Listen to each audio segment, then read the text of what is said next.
In late 2025, something weird happened in the UK economy. Unemployment just shot up, seemingly out of nowhere, and it left everyone scrambling for answers.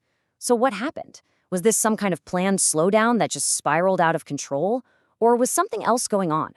In this explainer, we're going to play detective. We're going to investigate the UK's job shock and figure out who or maybe what is to blame. Okay, so this is the number at the very heart of our mystery. 1%. The UK's unemployment rate jumped by a full percentage point. Now, I know what you're thinking. 1%, what's the big deal? Well, in economic terms, that's a huge deal. It's a massive, rapid shock that's basically a giant flashing red light for the job market. So the big question is, what on earth pushed UK unemployment to a 4-year high and way faster than anyone saw coming? To figure that out, we're going to treat this just like a crime scene investigation. We'll piece together the evidence, line up the suspects, and see how it all connects. All right, first things first, let's lay out the facts. Let's go to the scene of the crime and see what we're dealing with. So here's how it all went down. At the end of 2024, everything looked pretty stable. Unemployment was sitting at a neat 4.0%. Then, by the middle of 2025, it had crept up to 4.8%. Okay, a little worrying, but the real shocker came in that third quarter, when it leaped to a staggering 5.0%. I mean, the sheer speed of that jump just caught everyone completely flat-footed. And this is where things get really interesting. You see the gap between what was supposed to happen and what actually happened. The Bank of England, they predicted unemployment would rise, sure, but they thought it would only hit about 4.75% and not until the end of 2025. Instead, the economy just blew right past that target, months ahead of schedule. And that overshoot, that is the core of our mystery. Why did a planned, gentle slowdown turn into a sudden, painful shock? To get to the bottom of that, we have to meet our prime suspect, the Bank of England's own monetary policy. Because it turns out, a big part of this unemployment spike wasn't an accident at all. Nope, it was completely intentional. So what is this restrictive monetary policy thing anyway? Well, put simply, it's when the central bank jacks up interest rates. That makes it more expensive for you and me to borrow money, for businesses to borrow money, so we all spend less. The whole point is to cool down the economy and fight inflation. But there's a pretty big side effect to all that cooling. Unemployment goes up. And yeah, that was the plan all along. To get a handle on inflation, the Bank of England needed to create what they call economic slack. And they did that by deliberately pushing unemployment up from 4.0% toward their target of 4.75%. So this policy alone, it explains a big chunk of the rise, about 3/4 of it, in fact. But, and this is the key thing, it doesn't explain why we shot past the target to 5.0%. For that, we need to find an accomplice.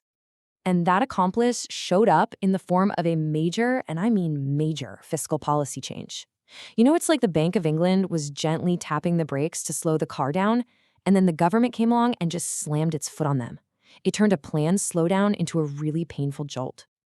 This jolt came from a nasty double whammy on employer taxes that kicked in around April 2025. First, the actual tax rate employers have to pay on their employees' salaries went up, and second, the amount an employee can earn before that tax kicks in, the threshold, was dropped, and dropped by a lot. So for businesses, this was a sudden, massive hike in the cost of having anyone on the payroll. And you can see the real-world impact right away.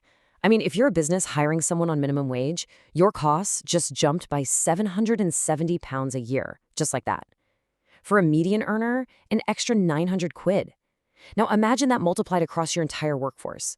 You can see why a lot of businesses, especially in a slowing economy, would just freeze hiring, or maybe even start letting people go. Now, to be fair, the policy did try to help some small businesses. About 250,000 actually saw their costs go down, but they were completely outnumbered. We're talking nearly 1 million employers, including the big corporations and even the public sector, getting hit with this massive cost increase. This right here was the amplifier.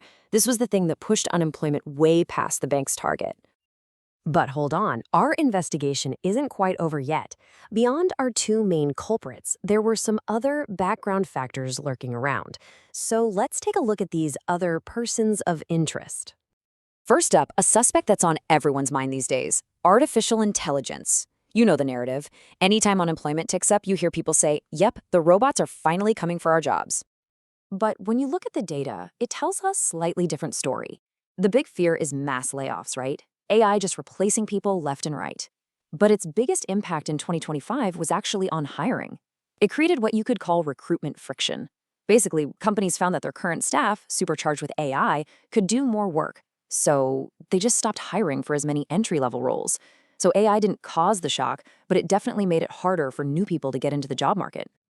Okay, another background factor is a much deeper, more structural problem: economic inactivity. All that means is people who aren't working, but they're not looking for a job either. And this is a big deal in the UK, where a staggering 2.5 million people fall into this category because of long-term illness.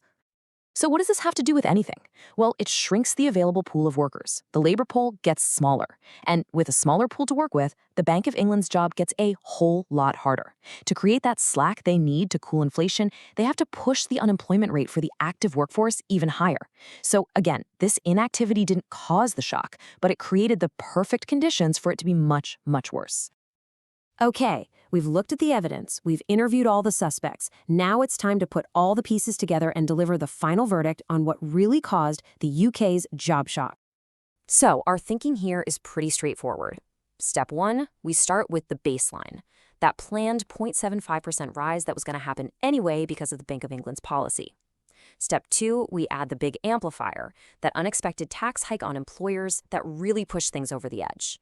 And finally, step 3, we factor in the background noise, that friction from AI and the smaller workforce. And here it is, our final breakdown. The bank's monetary policy was, without a doubt, the biggest driver, accounting for well over half of the rise. But it was the fiscal shock, that tax hike, that was the real game changer. It was the decisive factor that caused the overshoot, responsible for up to 40% of the whole mess. The verdict is crystal clear. The job shock was caused by a direct clash between government policy and central bank policy. So mystery solved. But what does all of this actually mean for you, for the UK? Let's look at what's coming down the road and why this whole thing really matters. Okay, here are the key things to take away from all this. First, a clash between the government's tax plans and the Bank of England's inflation strategy made this job shock way worse than it needed to be. Second, there might be a silver lining. This higher unemployment could actually allow the bank to start cutting interest rates sooner, which would be a relief for many. Third, it looks like the worst of the job losses might be behind us, with unemployment expected to peak pretty soon. But finally, that big underlying problem of a shrinking workforce, yeah, that's not going away anytime soon. Looking ahead, the challenges are shifting.